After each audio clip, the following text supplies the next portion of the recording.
welcome you in today's program on Health Issues Podcast. As last time we're discussing syphilis, in today's episode we'll be discussing monkeypox, mpox. You are with me, Living Choga, the editor and the producer of this program. And I'm not alone. I'm also with our usual guest, Mr. Gift Josam from Mulanje District Hospital. Welcome, Mr. Josam. Thank you very much for this interview for monkeypox. All right. Can you tell us, Mr. Josam, the overview of monkeypox? Monkeypox is a medical condition which is very rare, and it is abbreviated as mpox. When I am writing it on the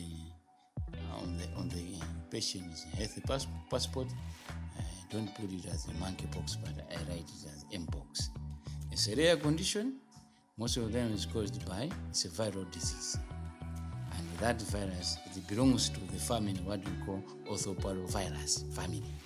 So that family lead to a certain virus that causes the mpox. So mpox, being viral virus, is caused by orthoparvoviral family of viruses. Epidemiologically, what we can say is, first, it was identified in 1958. That is in Copenhagen. That Copenhagen is in Denmark.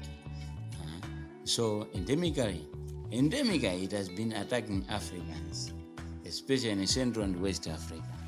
In this case, we can say the Congo Basin has been attacked with this kind of infection.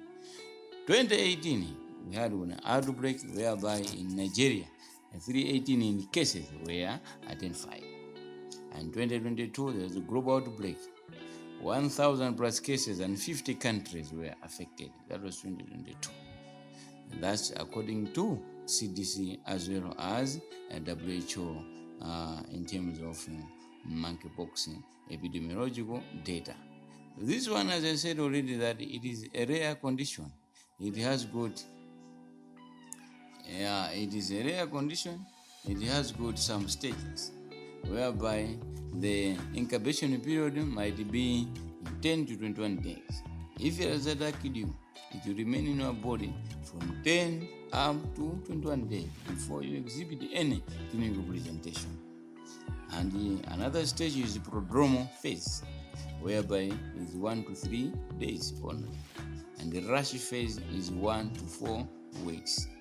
Now it has been seen that this monkeypox is giving a lot of trouble, especially to our friends in Central Africa, that's in Congo, whereby even in Burundi, Congo, people are suffering with monkeypox.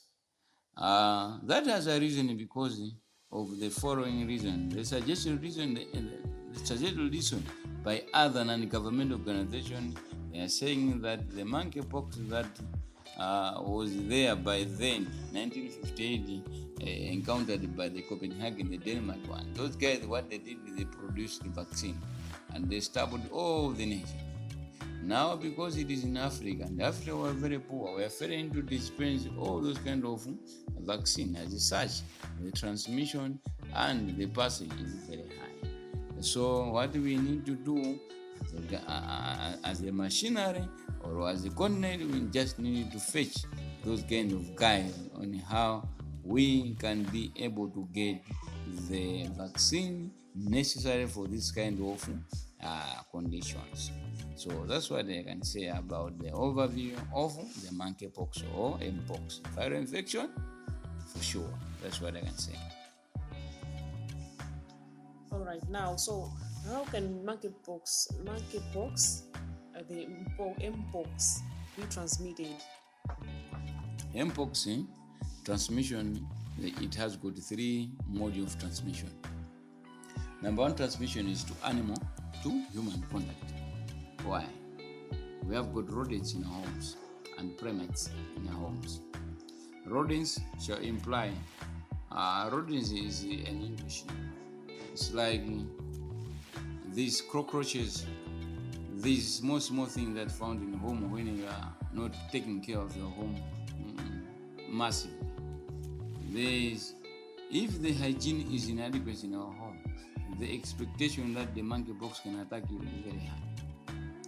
Because these monkeypox, these orthopiroviruses, they like to stay in those kind of animals. As such, we need to know how to disinfect our home using the right anti-rodents chemicals. That's animal to human contact. Number 2 is human to human contact, close contacts, respiratory droplets.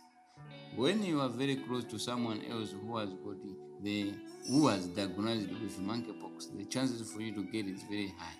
So that person will exhibit some clinical presentation like lesion or can be coughing. If the patient coughs, likely the droplets will move out from the throat and giving you. If you inhaled those kind of things, the chances for you to get it is very high. Number three is contaminated surface objects. How this surface object can be contaminated? It can be contaminated by our hands. As I said, if it is human to human, someone else is coughing against you, then you wipe his or her saliva using your hands, and you come in contact with the surface of your home, your table, whatever which surface you are touching, which is again another point of transmission point. Even object like what? It can be a spoon, can be a writing material, can be a clothes. Those things can have the chance of transmitting the monkeypox. So those are the 3 areas that we look in terms of transmission as far as monkeypox is concerned. All right. Now, are there any signs and symptoms, or I should say, the clinical presentation of mpox? Yeah, mpox.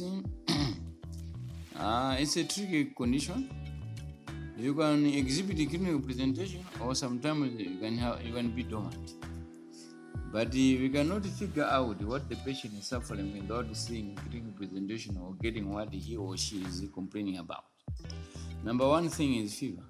Always fever comes because this monkeypox, I said, is a viral infection.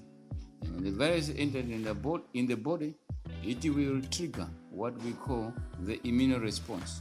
Immediately we respond. It will sense that someone else has entered in this body. So they will act. That action between the immunity as well as the monkeypox viruses, they will react. That reaction will liberate into fever. Again is a headache. Headache will come because anything that happens in the body, as far as immunity is concerned, it goes to the brain and the cranial nerves to being affected. As such, the patient will present with headache.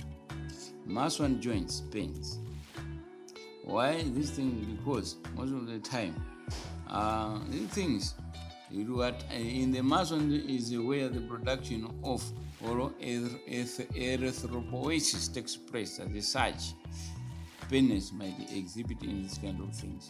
Swollen lymph nodes is the same related thing, that the response of the immunity is taking place. As such, the nodes will be inflamed in response to the condition or the entourage of orthopirovirus of the monkeypox. Those are some of the symptoms. As we go along, we continue with another symptom is rash. Most of the key marker is a rash in monkeypox, and they are flat, red, spot or blisters. Those are the key markers in as far as monkeypox is concerned. When you see a rash in an individual, and that rash is flat and is red spot, looking like a red diode or a blister, that should tell you that this individual might be a monkeypox candidate. Another thing is fatigue. Anything that happens in the body will liberate fatigue because of the body systems are compromised in terms of catabolism, metabolism, and all other systems that are being degenerated. Sore throat. This one behave like pharynx. The pharynx will come, this patient will exhibit like if the pharynx has inflamed. In so doing, we expect that the pharynx may be so close. As such, it will form a thing like a sore, which will be like a throat, sore throat. Cough. The patient might be having some cough at a point because these things sometimes they react with the respiratory system, especially the lungs. So in so doing, those are the things that we put into consideration as far as monkeypox is concerned. But the key marker here, very important, is rash. That's the most of the important thing. And you know what? And in sore throat, that's why most of the, as we go along, we'll be discussing on which kind of sample is necessary for this kind of people. So those are clinical presentation of monkeypox. Yes. All right. Now, how is monkeypox, the mpox, diagnosed? How do you diagnose mpox? Yeah, as I said already, that mpox diagnosis key marker on clinical presentation is a rash, and that rash must be flat, red spot, or a blister. Despite so, those what we call is number one thing is physical examination, and when you are doing physical examination, you base on those kind of areas. The patient must have a sore or must have a rash, and that rash must be flat, red spot, or blister. That's the first diagnostic point of it. That we tell it or we categorize it as physical examination. Number two diagnosing marker is by laboratory test. How are you doing it in the laboratory? Laboratory we do it using PCR. PCR is an abbreviation and we call it polymerase chain reaction. This method will amplify the presence of the virus and it figures out that it should give the right figure. How many viruses are there? And the very system that is being used now to determine TB resistant, HIV viral loads,